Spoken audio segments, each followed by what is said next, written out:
Gurur Brahma, Gurur Vishnu, Guru Devo Maheshwaraha, Guru Sakshat Parabrahma, Tasmai Sri Gurave Namaha. This is a salutations given to all gurus, mentors who nurtures and personifies the students with the splendorous virtues within themselves and make useful for the society. Happy afternoon to all.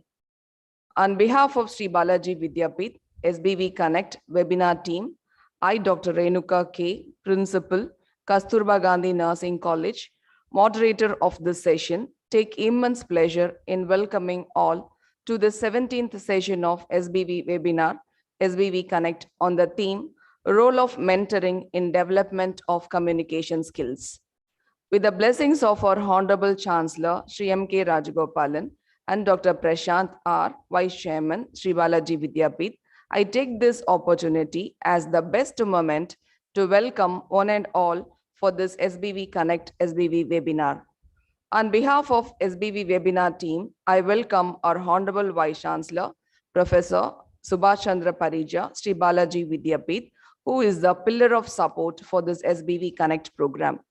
With due respect, I welcome our external speakers of today, Professor Shirish Patil, Honorable Vice Chancellor, D.Y. Patil, deemed to be University, Mumbai, Maharashtra. Welcome you, sir. Professor R.S. Neelakantan, Honorable Vice Chancellor, Meenakshi Academy of Higher Education and Research, deemed to be University, Chennai. Welcome, sir. Also with bless, I welcome all the SBV administrators, officials, and faculty members for this SBV CONNEcT Knowledge Feast. Before going into the theme, let me give a glimpse about SBV CONNEcT, a digital networking in thought-sharing process with the world-renowned and reputed Honorable Vice Chancellors of the various universities across our country. This is the platform where the like-minded administrators provide solutions to the challenges arising in the educational ecosystem. Today, in this 17th session of SBV CONNEcT webinar series, we have taken the concept of role of mentoring in the development of communication skills.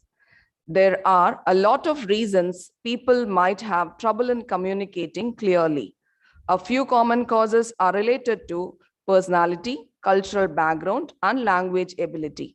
In a diversified learning environment, it is crucial to understand how to communicate better to minimize confusions, misunderstandings, and microaggressions, and also to gain acceptance.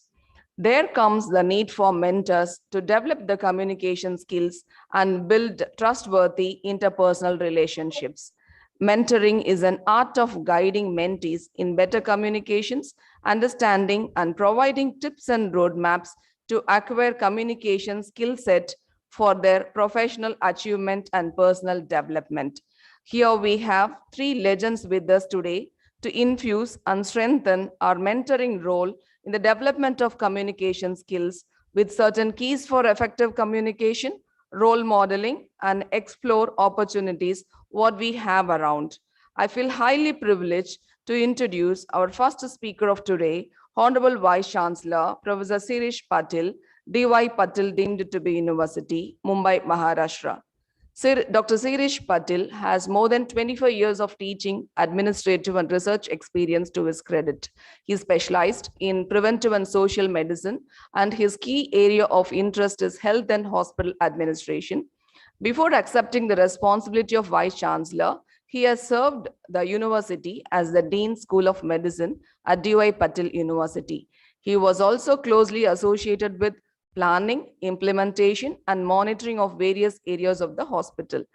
Sir is a recipient of Best Medical Educationist Award presented by International Institute of Education and Management, New Delhi, and also the recipient of Best Medical Administrator Award presented by Mr. Kon Dabransi, former Deputy Prime Minister of Thailand, and many other awards.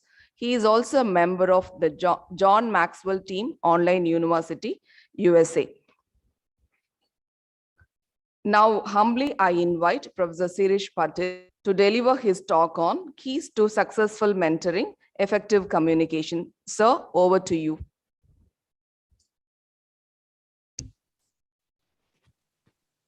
Well, thank you, Renuka, for the nice introduction.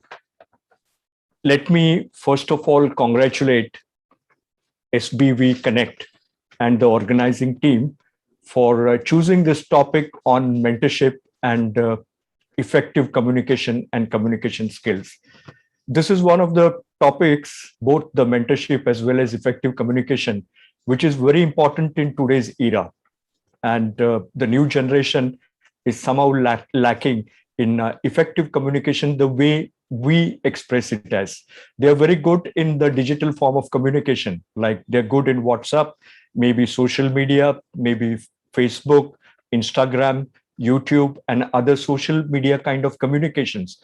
But the interpersonal relationship or one-to-one communication, as we call it, is somehow not that effective in case of the new generation. And that's why I compliment Dr. Kanan and the whole organizing team for keeping this particular topic today. Let me begin by saying that in this particular session, I will share some of my thoughts on mentoring and mentor-mentee relationship, along with touching up a few things on effective communication also. First of all, let us see what is mentorship. Mentorship is a transfer of wisdom extracted through experience. That is what mentorship is about. It is transfer of wisdom extracted through experience. Now, if this is mentorship, then the important word over here is transfer. And if you see this transfer, what do we mean by transfer of wisdom? It means passing on of wisdom from a mentor to a mentee, passing on of wisdom from a senior person to another person who wants to become a mentee.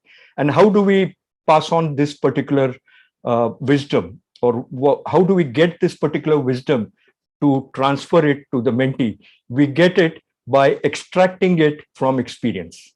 So we extract it or we pull it out of experience and then pass it on to the mentee.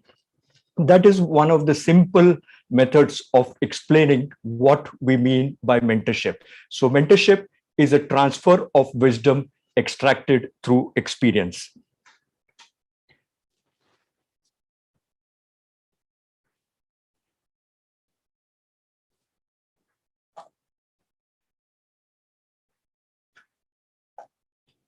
Now, there are certain important things which we have to understand before we proceed as far as mentor-mentee relationship is concerned. Mentoring is a relationship. Now, this is very important that we understand that mentoring is a relationship. It is not a title. It is not a position. It is a relationship. So when we mentor somebody, it comes out of a relationship. That's why it's called as a mentor-mentee relationship. In this relationship, there's a two-way communication between a mentor and a mentee. And the mentor and mentee relationship is always a side-by-side approach. It is never a top-down approach. In a mentor-mentee relationship, the approach which both the mentor and mentee have is always a side-by-side approach and never a top-down approach. This is because both the mentor and mentee walk side by side, and only then the mentee gets the confidence. In case of a top-down approach, the mentee does not have a confidence. So we need to remember that it's always a relationship and not a title or a position in case of mentor and mentee relationship. Now, one important thing in this relationship is there has to be maturity. Now, a mentor is someone who has maturity. Now, what do we mean by maturity? By maturity, we mean that a mentor is a person who is very successful, is mature, has been there and has done that. So mentor is someone who has been there and he has done that. So that is what we mean by maturity. And having been there and done that, he brings his whole experience to the mentee, and he pours in the maturity with soundness and wisdom. So this is what it is. The mentor has to be a mature person. Without maturity, there cannot be a good mentor-mentee relationship. And this particular relationship is totally based on maturity, soundness, and the wisdom which the mentor always has. So when you think of a person, think about a person who goes the way, who shows the way, and who knows the way. So mentor is always a mature person who goes the way, who shows the way, and he knows the way. Without that, there cannot be a mentor-mentee relationship. There are 4 essentials to mentoring. So what are these 4 essentials? If you see this particular slide, it is great ideas. The mentor should always have great, wonderful ideas. There has to be an effective communication, which along with mentorship today is one of the important topics kept for this particular virtual meeting. The mentor has to be larger than life. He has to be a person who has been very successful, and the mentor has to be bigger and better. So these are the important essentials in case of mentoring. A mentor is someone who is a very effective communicator. Like I mentioned, there has to be a two-way communication in case of a mentor-mentee relationship. And unless the mentor is an effective communicator, the relationship doesn't work. Mentor should always have great thoughts. He should be a man of vision. He should have mission to understand what the mentee exactly wants. The mentor has to understand where the mentee is at this particular point and where does the mentee want to go. If the mentor doesn't understand that, the mentor-mentee relationship is going to fail. So it's very essential that the mentor has to understand where the mentee is at present and where the mentee wants to go in the mentor-mentee relationship. And thirdly, an important criteria is the mentor has to be larger than life. That is very important. He has to be someone who has been there, who has done that, who goes the way, who shows the way, who knows the way. That is what we mean by larger than life. And the mentor has to be better than the mentee, and the mentor has to be bigger than the mentee. When we say bigger, it does not mean in terms of age, but bigger in terms of wisdom. That is very essential. The mentor has to be bigger in terms of wisdom. There are examples where the mentors are younger than the mentee in some of the universities. But in this case, when we say bigger, it is not in terms of age, it is in terms of wisdom that the mentor has.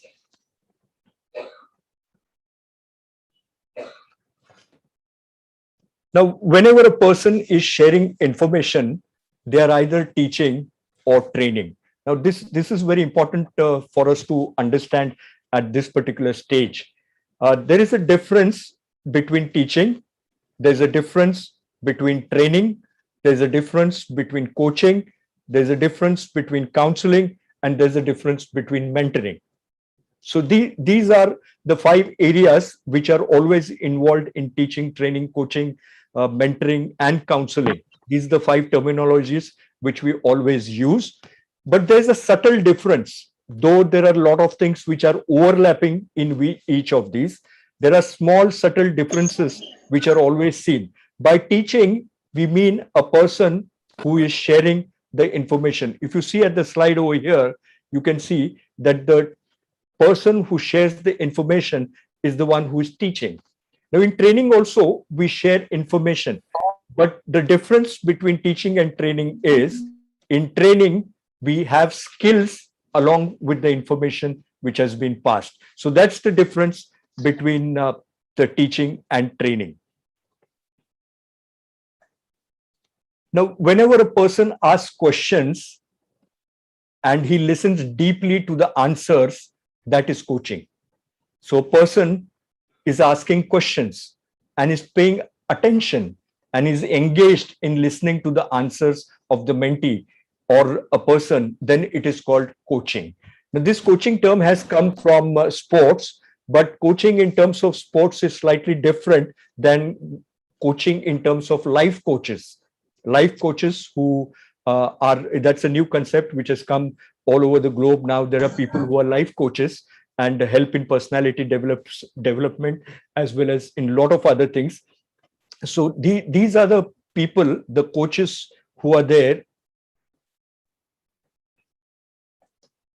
The coaches who are there, they ask a lot of questions and they take the person or the student deep inside, and from that there is an enlightenment or some additional knowledge which comes out of. So it's slightly different from sports coaching, the life coaching part.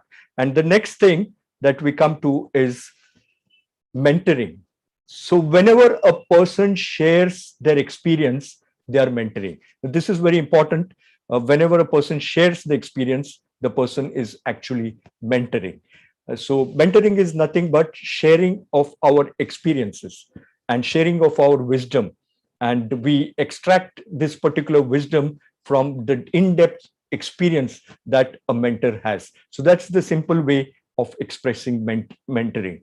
There's another terminology which is commonly used, and that is counseling.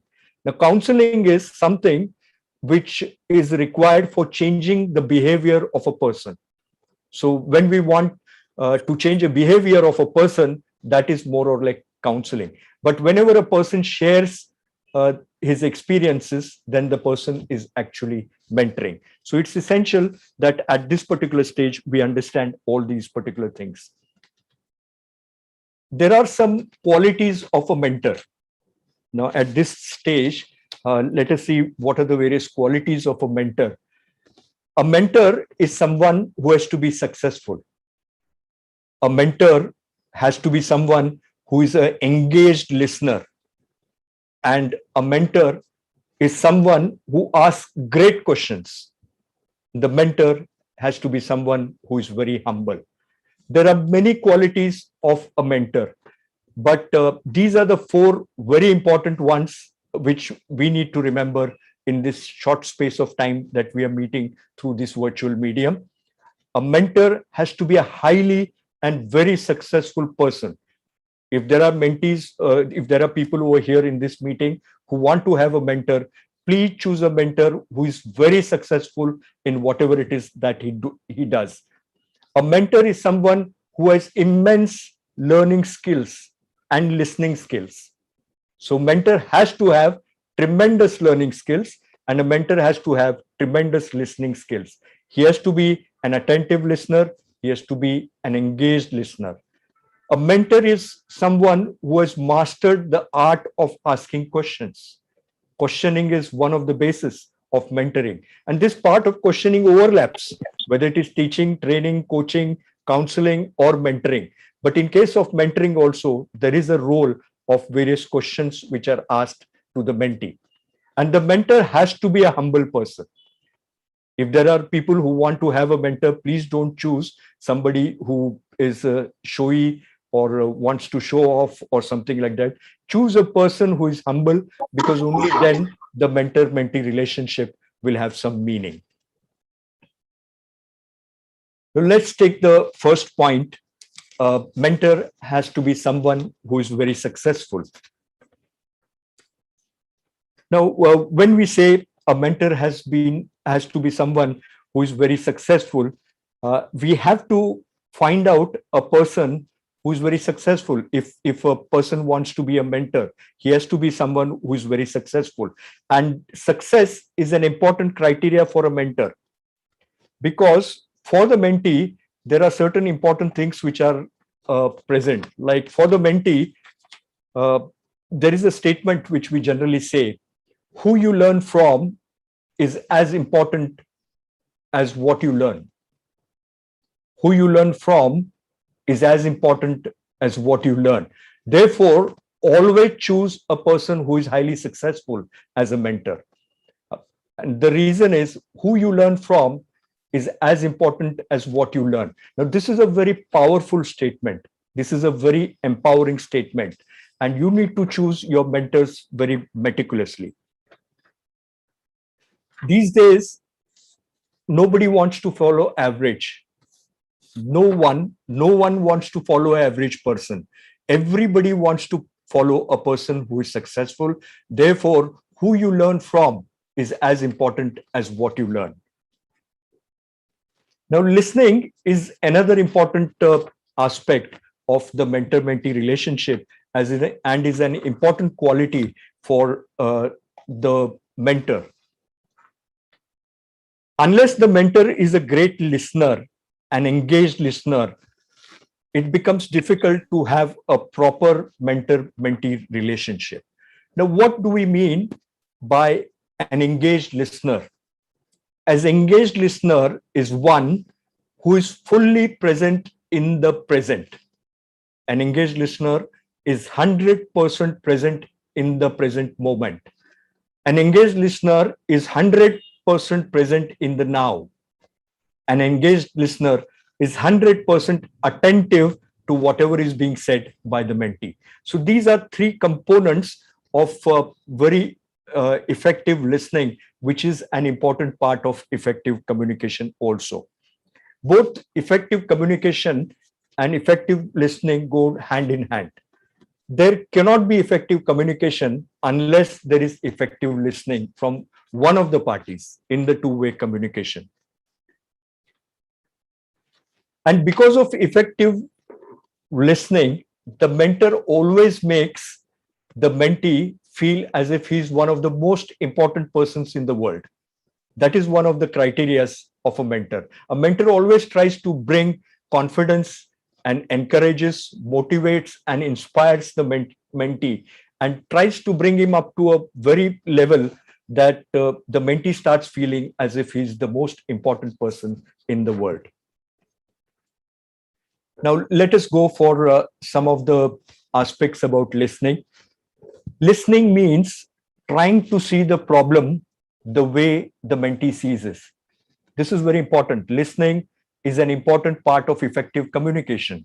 There cannot be effective communication unless there is effective listening. And listening means trying to see the problem the way the mentee sees in a mentor-mentee relationship.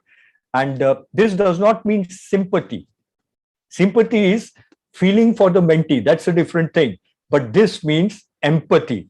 Empathy is experiencing with the mentee. That's the difference over here.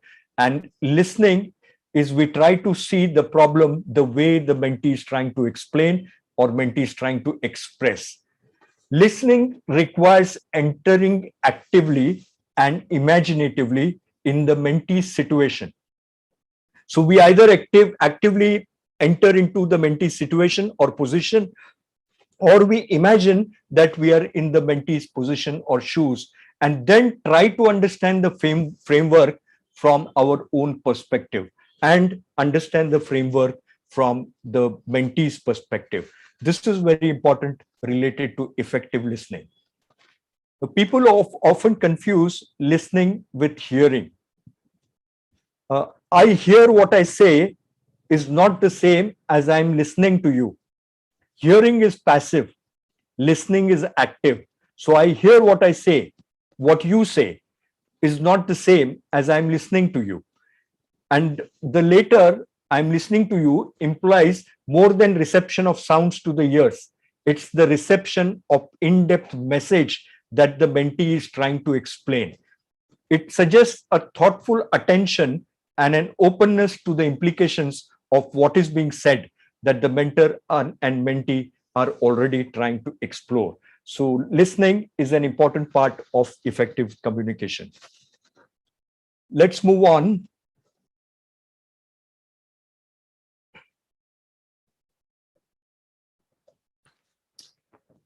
Why do we listen? We listen to obtain information. We listen to understand. We listen to learn. In mentoring, good communication skills require a high level of self-awareness. So self-awareness is something which is very important in case of a mentor. And unless the mentor is self-aware, the mentor-mentee relationship will not work. Understanding our own personal style of communication and communicating goes a long way towards helping create a good and lasting impression with the mentee. Understanding our own personality style and understanding our own style of communication goes a long way towards helping create a good and lasting impression with the mentee. Now, let me come to questioning, the third important quality which a mentor should have. There is a great value in questioning, and there are a lot of returns which come out of questioning. Actually, whenever we ask questions in a mentor-mentee relationship, the questions turn the key, and all of a sudden, the doors of opportunities open to the mentee. So what happens is, questions are the keys that unlock locked doors. Questions are the keys in a mentor-mentee relationship that unlock locked doors. And suddenly for the mentee, the key gets turned and opportunities are visible to whatever it is that the mentee wants to achieve from the mentor-mentee relationship. In fact, there's a book. It's a very good book. I don't know if some of you must have read it, by one of the top leadership gurus in the world. He's John Maxwell. And John Maxwell has written a large number of books, including 21 Irrefutable Laws of Leadership. And there's another book which he has written, which is Good Leaders Ask Great Questions. Now, in Good Leaders Ask Great Questions, he also mentions about mentoring, and he has devoted one full chapter on questioning and the value of questioning in his book, Good Leaders Ask Great Questions. So this book is worth reading if you want to understand and become a mentor, because John Maxwell today is one of the top leadership gurus and one of the biggest mentoring understanding people who has written a lot of books related to mentoring. He has also written a book on mentoring 101. So 101 items related to mentoring. It's worth reading it. It's also visible, I think, on Amazon.com. If you have time, you can browse through that particular book also. Related to the questions and the mentor-mentee relationship, we have to remember one thing which John Maxwell also mentions, and that is answers expand people. So when a mentor asks a mentee some questions and the mentee answers it, the answers expand that mentee. And the questions which are asked by the mentor to the mentee, the questions deepen the mentee. So answers expand people and questions deepen people. So when a mentor asks a mentee some questions, the mentee goes deep inside, something inside his core gets touched, something in his inner depths gets touched, and then the answer suddenly flares up and it expands the mentee, it opens up his mind. And that's why in a mentor-mentee relationship, answers expand a person and questions deepen a person. This is an important criteria which we need to remember even in effective communication. The fourth quality of a mentor which we need to see today is humility. A mentor has to be humble. A mentor has to have humility. Now, without humility, the mentor cannot create an environment of learning and empowering. So if it is somebody who is a showy kind of person, there won't be an environment of learning and empowering in a mentor-mentee relationship. So we need to understand that humbleness and humility is one of the important characteristics of a mentor. And what do we mean by humbleness, or what do we mean by humility? We mean that the mentor has to be realistic. He has to be realistic. It's not that many times the mentor looks up to the mentor for all the successes that he has achieved.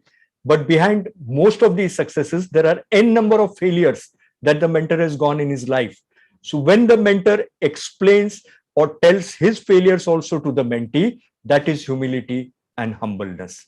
So it's not always about success, but it's also telling about the mistakes which the mentor must have done in his life, the mistakes which he must have done in his profession, the failures which he must have occurred, and then how did he bounce out of those things. All this will result in humility and humbleness, which will give the confidence to the mentee. So humbleness and humility is an important quality which we have to remember in a mentor-mentee relationship. In a mentor-mentee relationship, there is something called as a success gap. So what is this success gap? There is a possibility that the mentor is at one level, the mentee is at another level. So the whole purpose in the mentor-mentee relationship is to close that success gap. Now, there is a saying which says that if you want to have fans, like how celebrities, etc., have, then you increase the success gap. But if you want to have friends, then you reduce the success gap. So in a mentor-mentee relationship, that success gap has to be reduced. Only then the mentee will get confidence. So we need to remember, if you want to have fans, then increase the success gap. If you want to have friends, then decrease the success gap, minimize the success gap. This is very important for us to understand in a mentor-mentee relationship. Now let's come to something what we call as the communication star. There's another book by John Adair on effective communication, in which he mentions about a concept called as communication star. There are 5 points to this star. As you see here, there is the mentor at the top, who is actually the communicator. He's the sender of the questions, or he's the one who is pouring into the life of the mentee. And lower down the point, there is a mentee who receives whatever he has to learn from the mentor. Then there is a situation, or there is an environment in which the mentor-mentee relationship works, and there is content, or there is whatever message that the mentor has to pass on to mentee related to whatever he wants to learn. And there are some methods, like asking questions is one of the method. Different kinds of methods are there in case of a mentor-mentee relationship. And all these points together are known as the communication star, which is very nicely explained by John Adair. He's one of the persons who is an effective communicator today at global level. He has written many books on that also. The earlier one, which I mentioned, was John Maxwell, and this one is John Adair. There are some key ingredients in effective communication and mentoring. One is social contact. So the person who are communicating, the mentor who is communicating, and the mentee have to be in touch with each other. If they are not in touch with each other, there cannot be a mentor-mentee. There has to be a social contact between both the mentor and the mentee. There has to be a medium of communication. Both the mentor and mentee, for them to communicate, they must share a common language or a common means of communication. There has to be a transmission of a message which has to be imparted very clearly and with clarity. Unless there is a clarity in the message which has been given by the mentor to the mentee, and unless there is some proper deep in-depth understanding, without clarity, without clearness, there is likely to be a failure in the mentor and mentee relationship. And lastly, the message has to be received properly, has to be understood, and has to be interpreted. So there has to be an understanding which happens in the communication, which happens in a mentor-mentee relationship. See, when we talk of effective communication, and even in mentoring and mentor-mentee relationship, everyone communicates. See, there's no doubt about that. We all communicate. Everyone communicates, whosoever it is. But then there's a difference. When everyone communicates, very few connect, very few resonate. So there's a difference between connecting, there's a difference between communicating, and there's difference between resonating. We all communicate, but then very few of us connect with our mentees. Very few of us connect with our students. Very few of us resonate with our students. And connecting is the ability to identify with the mentee and relate to the mentee in a way that it increases the mentor's influence with the mentee. Very important statement. Connecting or resonating is the ability to identify with the mentee and relate to the mentee in a way that it increases the mentor's influence with the mentee. So this is another concept which is discussed when we talk about mentor-mentee relationship. Now, I must mention at this stage that time is very valuable. One or two more slides and then I'll end. Time is very valuable. It's very valuable for you. It's very valuable for me. It's very valuable for all of us. But the time spent with the mentee is an investment. The time spent by a mentor with a mentee is an investment. And why is this an investment? Because if a mentor lights a lamp for a mentee, it will also brighten the mentor's own path. Very important. If a mentor lights a lamp for a mentee, it will also brighten the mentor's own path. So this is what I wanted to explain and share my thoughts with all of you today. And I would like to thank Professor Kannan, Dr. Kannan, for giving me this opportunity to come here in this virtual meeting and share some thoughts with all of you. And I'm happy to see Dr. Parija over here.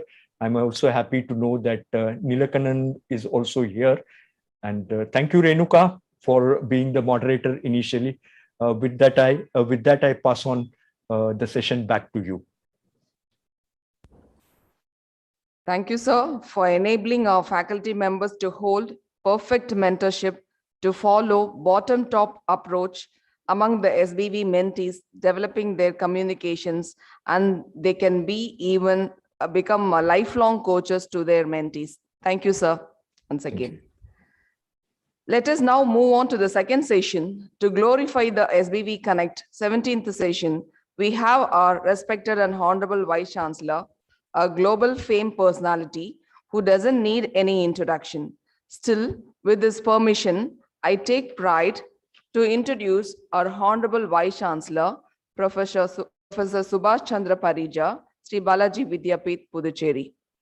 Sir is an eminent academician, erudite microbiologist, avid researcher, keen votary of medical education, and able administrator. Former director, JIPMA Pondicherry, Sir has authored 16 books and 400 plus research papers in national and international journals.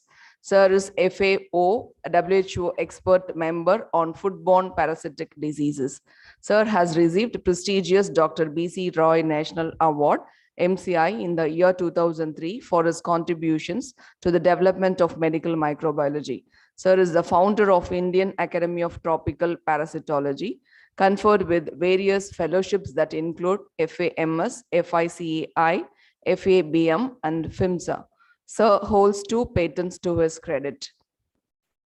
Now I request our Honorable Vice Chancellor, Professor Subhash Chandra Parija, to present on role modeling. Sir, over to you. Okay, thank you very much. Can you hear me? Yeah. Yes, sir. Okay. Good afternoon. Esteemed Professor Siraj Patel, Vice Chancellor, D.Y. Patel, deemed to be University. Esteemed Professor Neelakannan, Vice Chancellor, Meenakshi Academy of Higher Education, Chennai. And today's moderator, Professor Renuka, Principal, Kasturba Gandhi Nursing College of our University, Puducherry, and esteemed faculties and all the participants of today's webinar on interesting contemporary topic on role of mentoring in development of communication skills. At the outset, on my behalf and behalf of entire fraternity of Sri Balaji Vidyapith and our Chancellor, Sri M.K. Rajgopalan, I extend a hearty welcome to you all for today's webinar program on communication skill development. I'm really very thankful. It was really an interesting session that was just presented by Professor Patel. He has made my job earlier and nicely elaborated on various aspects of successful mentoring, particularly in effective communications. Now, what I'm going to share my thought is on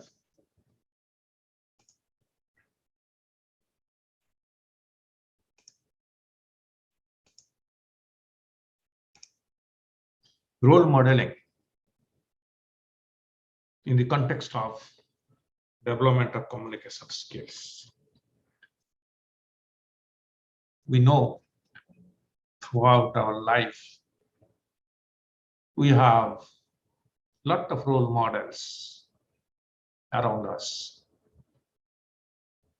And we know a lot of people look up to the role models because they try to become unique like them, as Dr. Patel has mentioned, act like them. And that also read their motivations and inspiration of masses to be inspired by their words.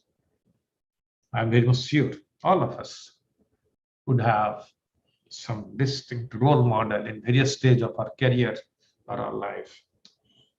Because still I remember with great awe and devotions my earlier teachers who taught me the basics of anatomy, other subjects. Still, they have left a lot of impact in my career, and sometimes I have inadvertently followed them and my mentors how to communicate. We must have all role models in every spectrum of life in different strata. When we think of a role model, what is a role model? Which this term was been coined by Robert Merton, that a role model is a person whose behavior, example, or success is or can be emulated by others, especially younger people. In essence, a role model is someone who inspires others to imitate his or her good behavior. In this context, role modeling is the process of inspiring people to live meaningful lives. It tells particularly young people, and defines the path, how to live with integrity, optimism, determination, and really how to face a challenge. This role modeling also helps an essential part in molding the younger birds, younger group on the positive development in their path of life journey. Everyone who are like our age, who have travels from being a child to the middle age, young, now we have a lot of opportunity and the ecosystem in which we have been influenced by those models who have inspired to have meaningful lives. In that context, as Dr. Patel has told, many attributes of a mentor and mentee. In that same context, we can ask, who can be a role model? As he has nicely mentioned, some of the attributes like be humble, effective communicating. So a good role model is someone, definitely all of us will be influenced, who is always positive, calm, and confident in themselves. Definitely, We don't want to follow someone who is down or tries to bring you down. Everyone, all of us, like a person who is happy with their achievements, but still they continue to strive more and more for bigger and bigger objectives. And that is, when one tries to be a role model, definitely one should not hesitate not to be unique. Just to give some important attributes of clear qualities of a role models. One is passion and ability to inspire. Every role models whom we have followed in different contexts, this is one of the most important component, that we are impressed by their commitment and passion to work, and that contributed us to inspire by their passions. These role models inspire because they have a clear set of values. They act in ways that support their beliefs and values, and they have got a clear goal, ability to overcome obstacles should they are faced on their path of journey. And most important thing is they are less self-focused, but more and more they inspire because they are committed to the community, contribution to the community, contribution to the society as a large. This is one of the most important attribute of role models. And if you analyze your role models, you'll find what inspired these role models because of their commitment to the community for the development. That is because of their selflessness and acceptance of others. And these are the attributes which all combined together make them, they inspire all the youngs and others. There are different signs of a role model people want to follow. Happy people with positive attitude are better role model than generally positive. They are not afraid of change, emotionally stable, and so emotional maturity, and definitely integrity is a key element of being an effective role models. And after all, as my predecessor speaker, Dr. Patel, has rightly mentioned, effective communication, good communications. That's a skill to be a good mentor as well as to become a role models. And definitely everything depends on your passion and your hard working. And it's supported by how you handle quick and prompt in actions, handling the situations, and strong persons, models that people want to follow, have the ability to paint a picture of their vision for future of their people. And above all, and the most important things that plays a key important role as part of model, role model, is the respect others. More you respect, more you are respected. So in this backdrop of attributes of role model, why role models are important in life? They really play a valuable role in influencing the quality of life and thereby outcomes of the life activities. Positive role models influence our actions and motivate us to strive to uncover our true potentials That was what Dr. Patil was mentioning. Unlock the true potential and overcome our weakness. Role models are a must for self-improvement because we must have a standard, a benchmark to strive for or compare ourselves with. There must be some greatness, stardom, of course, not in the term of showbiz, that we should wish to achieve if we want to have even a medical amount of success in any aspect of life. All great leaders, top educationalists, great researchers, anyone you name, definitely, they all have one thing common.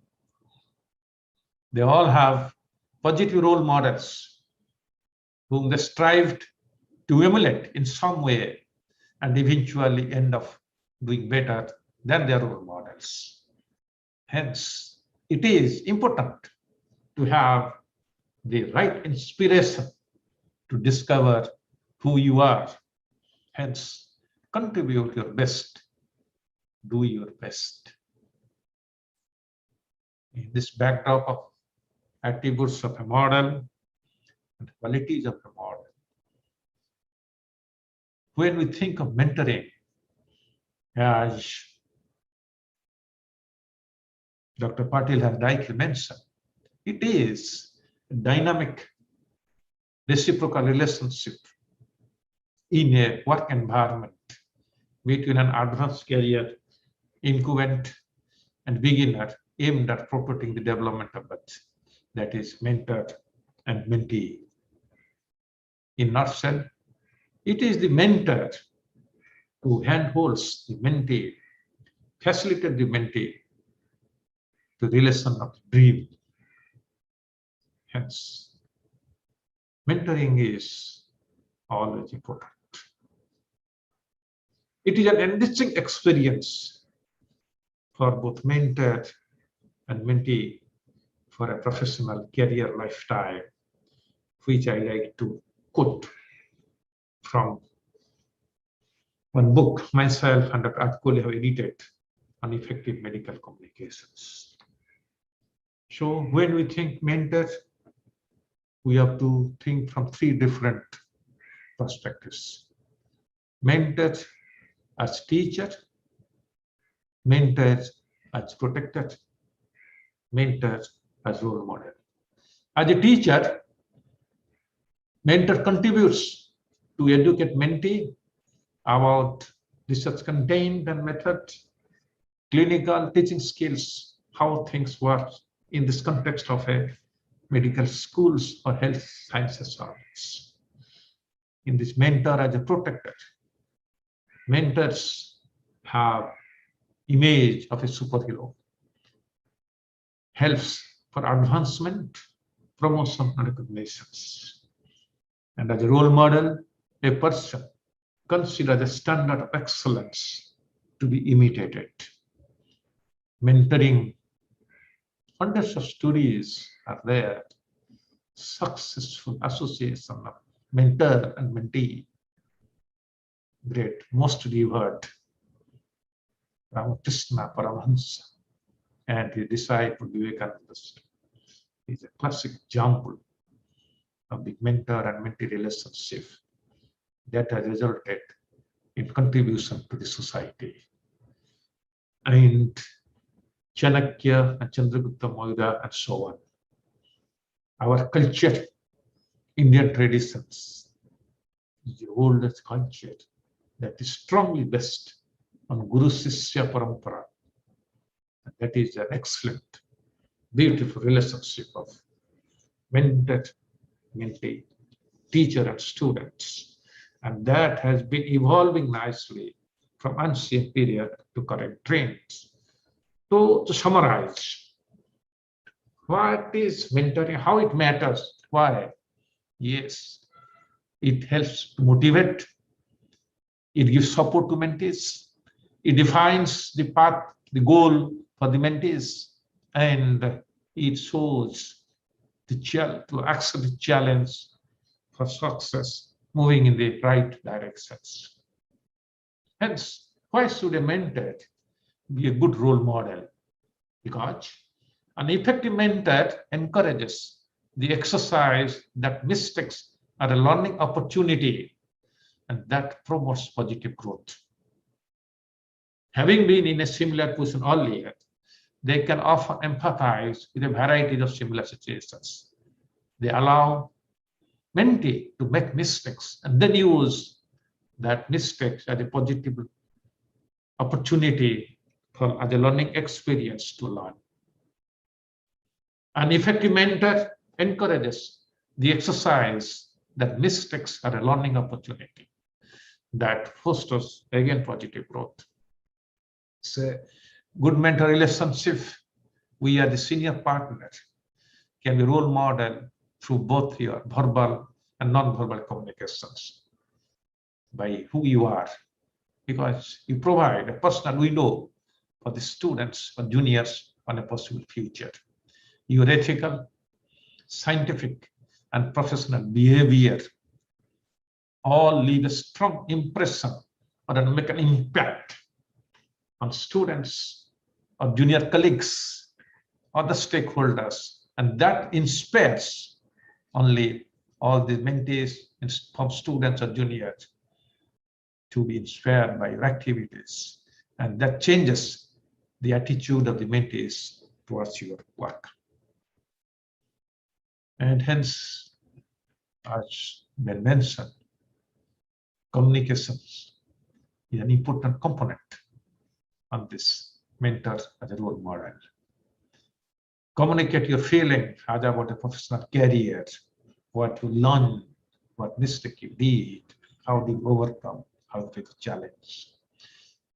Communicate the importance of mentoring and your hope that students or juniors will someday be mentors themselves. Take the time to raise other topics that you are comfortable in discussing with the students or juniors. Mentoring as a positive role model, because they behave as a positive role model and demonstrate positive attitude.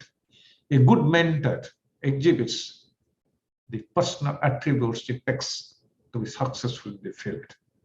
We must remember a positive attitude must go both ways, which is why it is important that you always treat your mentor with the utmost professionalism.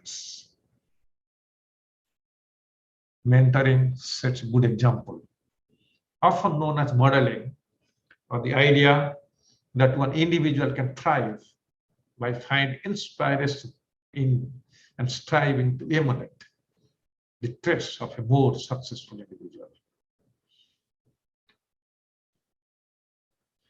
Positive role model shows patience and tolerance.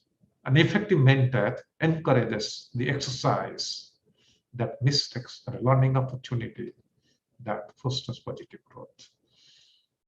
Through a proper communication, make the mentee to understand what is right at the present scenario, and they must know that the mentors were also once in a similar positions. Definitely have empathy for mentees as they take risk and seek to grow in their desired skill or field. Mentoring, they are respected by colleagues and employees across all these departments, science. Mentees want to follow someone who is well respected by colleagues and co-workers alike. Hence, the mentees look up to their mentors and can see themselves filling a mentor's role in the future. That is the most important component. And good mentors understand the power of communication skills in all the aspects. The way you communicate, the way you go for effective communications, that really facilitates in building good communication skills with the people around them. In essence, effective communications, if medical fields, medical communications, any field, any communications, is the single. It involves flawless transformation of informations with positive verbal and non-verbal communication. That's well spoken. And inactive listening involves foregoing all other activities for the time being and giving your full attention to the act of listening to ensure that you understand the speaker's intent as well as the feelings behind the speaker's word. Communicating with mentee, particularly successful mentoring relationships, are always linked to positive youth outcomes. And effective communication is essential to build a trust and strong relationship between mentor and mentee. Because young people, mentee, are still learning how to communicate successfully, and they often rely on their mentors, the leaders, to take the lead. And definitely, they require teach them how to communicate in this unique relationship of mentor and mentee. Listen, as Dr. Patil has mentioned. Listening involves more than just hearing what is said. As he rightly mentioned, active listening requires hearing, interpreting, and responding to what someone says. And in this context, non-verbal communications such as eye contact, tone, facial expression, and body language play an important role to which attention is paid. Sometimes words and non-verbal do not match, and when this happens, it is important always to ask questions for clarifications. Communicating with mentee has different components. Questions, clarifying through questions and summarizing what is hard helps ensure that you understand meaning. Every culture, generation, and profession has its own jargon that can be misinterpreted by others. Hence, mentors are always careful that they are not misinterpreted because of these things. Particularly in this age of digital era, when communicating electronically by email, we often lose meaning and increase the chance of miscommunications. And hence, when talking about important topic, it is always wise to talk in person, if at all possible. Hence, because this relationship of mentor and mentee, the relationship of mentoring, it is a process. It never ends with the final destinations. Hence, this relationship, this mentoring should be enjoyed. And if it is done, definitely, as a mentor, a leader, you are sure to make a difference in the life of mentee, a young person, and you will probably experience more benefits than you can imagine. There are hundreds of stories who are great models to us in the world. They will continue as role models. Many of us will try to follow and emulate because their passion, their hard work, their commitment, and their inspiration still continues and will continue for all of us to mentor. I just end my talk with this interesting story. Ubuntu, Africa, what I am because we are. An anthropologist proposed a game to the kids in an African tribe. He put a basket full of fruit near a tree and told them that whoever got there passed over the sweet fruits. Then he gave them the signal to run. They all took each other's hand and ran together. Then sat in a circle enjoying their treats. When he asked why they chose to run as a group when they could have more fruit individually, one child spoke up and said, Ubuntu means how can one of us be happy if all others want us sad? and the beautiful relationship mentoring of mentor and mentee stands on this TikTok. Thank you. Thank you very much for your patience here.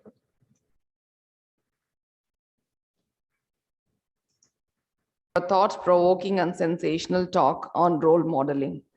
This may help our SBV mentors to prepare themselves to be inspiring role models to their students for their meaningful lives, providing hope, optimism, and compassion. Thank you, sir, once again. To deliver the final talk of the day, we have an able administrator, Honorable Vice Chancellor, Professor R.S. Neelakandan, Meenakshi Academy of Higher Education and Research, Chennai, with us. With sincere salute, I take pleasure to introduce Sir for this forum. Professor R.S. Neelakandan has been a pioneer in the field of oral and maxillofacial surgery since 1987. An alumnus of Madras Dental College, he was the best outgoing student in his batch. He is especially interested in surgical oncology, reconstructive and regenerative surgery, and has completed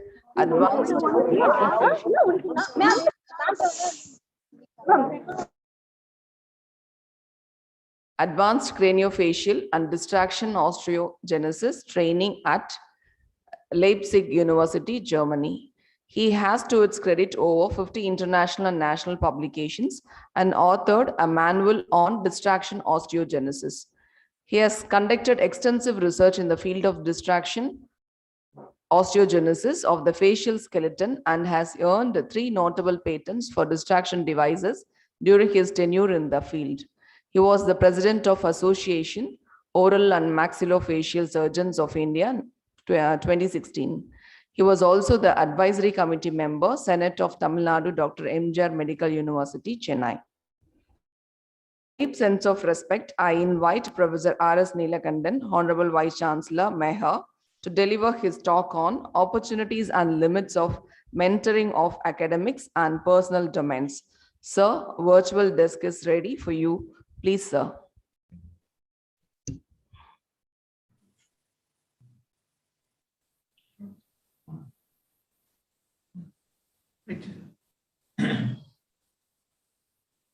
Good afternoon to one and all. At the outset, I thank the organizers who have given this opportunity to speak on a topic that is very close to my heart: opportunity and limits of mentoring, academics and personal domain.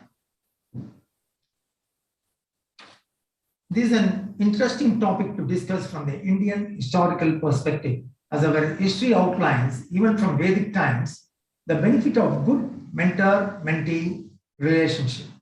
There are some well-known examples of mentor-mentee relationship in the historical literature, such as Dronacharya and Arjuna, Chanakya and Chandragupta Maurya. We have had what is called Gurukula Sampradaya, wherein children used to be sent to live with their mentors or gurus, where a holistic education was incorporated to the Sishyas. In the Gurukulam, they were taught arts, science, religion, various other vocational training. These mentors were considered to be the key to attainment of moksha or nirvana. Our historical texts are replete with examples of strong bond between mentors and their mentees. For example, in Ramayana, Hanuman considered Lord Rama to be his mentor, guiding him towards light. And in Mahabharata, Dronacharya is the chief mentor to both the Kauravas and Pandavas. In fact, he was so dedicated in his mentoring that he asked for Ekaleva's thumb as dakshina, so that his star student Arjuna can avoid a strong competition from Ekaleva. Again, in Mahabharata, we can see one of the best examples of a mentor, Lord Krishna guiding Arjuna as the later charioteer. The conversation between the mentor and mentee has become one of its foundational texts of Indian philosophy of Bhagavad Gita. Coming to the present day scenario in India, as a professor of oral and maxillofacial surgery for more than 3 decades now, I too have had the opportunity to be both a mentee as well as a mentor.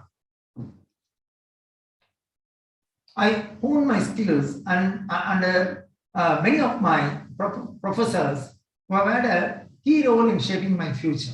In my time as a trainee, many of us faced our mentors with a lot of fear. Transaction of knowledge wasn't ever so easy back in those days. Yet many of us learned the job. This is what is shown in picture is my professor, Segaran. He played an important role in guiding me through this field. Apart from him, Dr. Janardhanam, Dr. Manaja, they were all paved a way for my professional career. But in the current scenario, I am delighted to notice a huge shift in the teacher-student relationship towards a more positive side. Academic curriculums are more well-defined nowadays, giving a clearer guidelines for both the mentor and the mentee.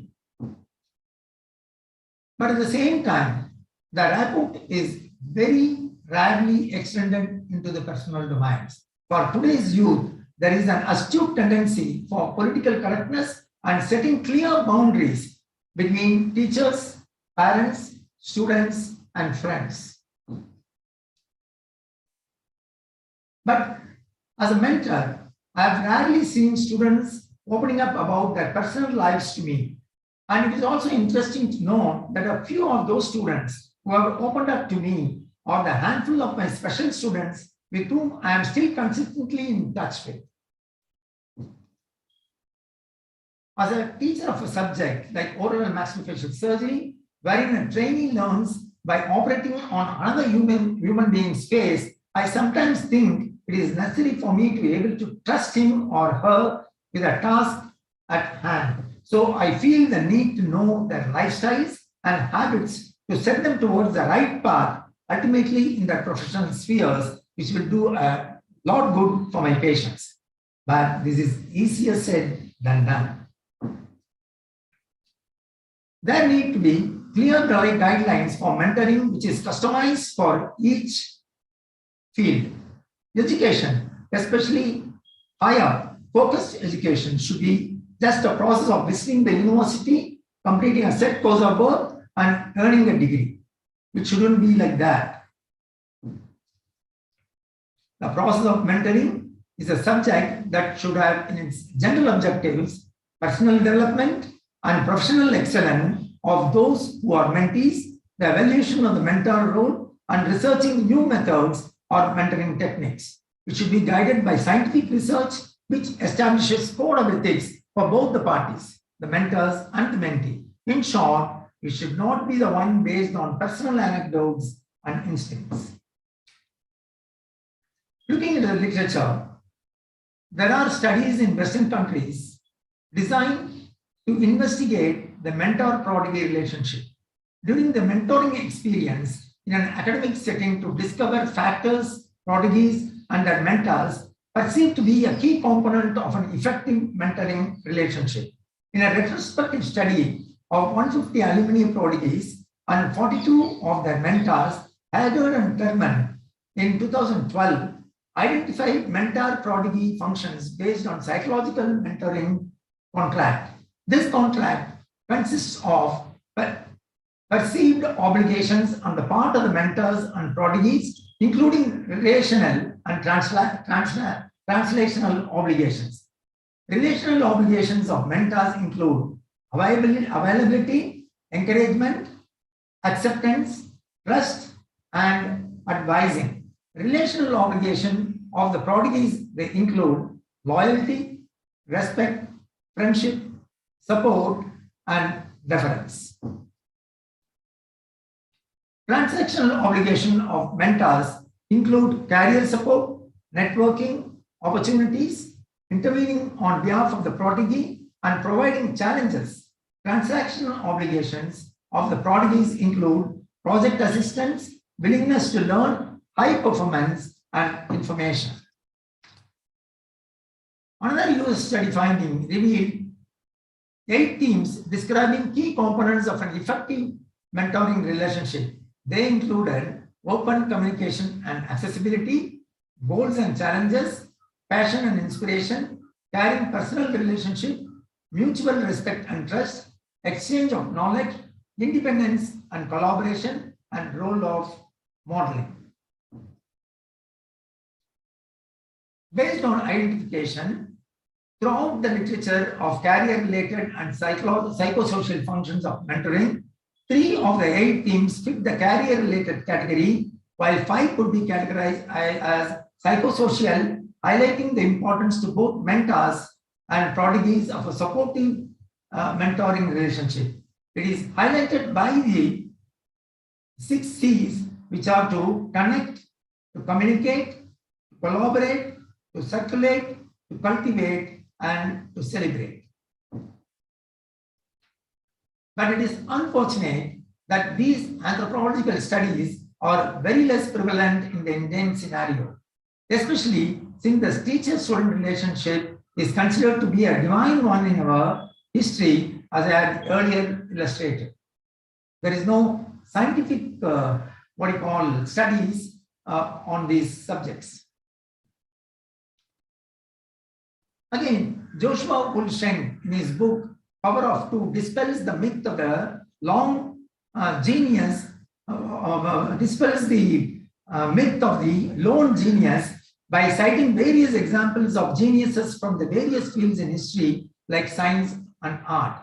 He argues that every genius achieved that title due to a partnership or collaboration with another one in one form or another. This is something that we must remember when we have discussions of educational reform.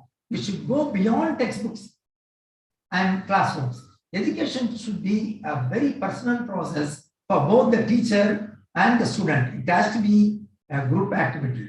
And many a time, I can say this from my own experience, the mentor learns a lot from the mentee as well. I'm sure people who are on teaching will agree to this. So with this, I conclude that an effective mentor-mentee relation does not necessarily mean sharing just textbook knowledge, but beyond giving the mentee a knowledge for life. As the saying goes, a child is the father of a man. Every mentor also learns something from every student of his or hers. Thank you all for patient listening. Thank you, sir, for your kind exploration of opportunities for mentors involved in academics and personal aspects, also the limitations in mentoring role execution. Thank you once again, sir. We have now come to the end of SBV CONNEcT SBV webinar session. Kindly spare 2 more minutes with me and permit me to render an official vote of thanks on behalf of SBV CONNEcT webinar team. At the outset, I thank our Honorable Chancellor and Honorable Vice Chancellor for this opportunity to get connected with SBV CONNEcT through this moderator role. With words of respect, I wish to share my sincere gratitude to all the 3 speakers, Professor Shirish Patel, Honorable Vice Chancellor D.Y. Patel, deemed to be University, Mumbai, Maharashtra, Professor Subhash Chandra Pareja, Honorable Vice Chancellor, Sri Balaji Vidyapith, Puducherry, Professor R.S. Neelakandan, Honorable Vice Chancellor, Meenakshi Academy of Higher Education and Research, Chennai, for their valuable words of wisdom to SBV mentors. With much happiness, I thank SBV CONNEcT webinar team and IT team for their sincere support. My special thanks to Professor Kannan, Department of Surgery, MGMCRI, Dr. Batmavati S., Vice Principal, Student Affairs, MGMCRI, MAPCOM Secretary, Mr. Sharon Nitya, Associate Professor, KGNC, for their continuous support. I thank all the faculty members and participants who joined virtually with us for this wonderful academic endeavor. I thank everyone who helped directly or indirectly for this venture. Thank you all once again. Thank you. Thank you very much, Professor Patel, and thank you very much, Professor Neelakandan, again for your giving your valuable time and sharing your expertise and thoughts. I hope all of us enjoyed it. Again, thank you, sir. Thank you, Thank you, sir. Thank you. Thank you very much, sir. We'll meet again sometime. Yeah, sure. Thank you, Patel.